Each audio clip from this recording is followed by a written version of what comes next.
Zilma Siyonîstan li ser erd û xakên Filîstînê û Mescîda Aqsayê bên aver berdewam dike. Çeteyên Siyonî ji bo merasîm û îbadetên xwe bi rojan du kuçeyan de pîrozbahiyan li dar dixin.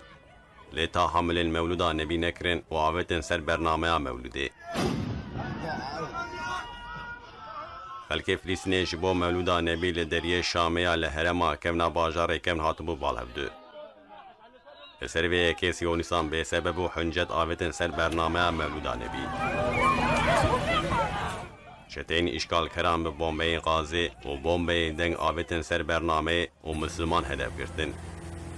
Hejmara birîndaran derketin 130 kesan. 15 zarokên Filîstînî jî hatin deste serkirin û esîr girtin.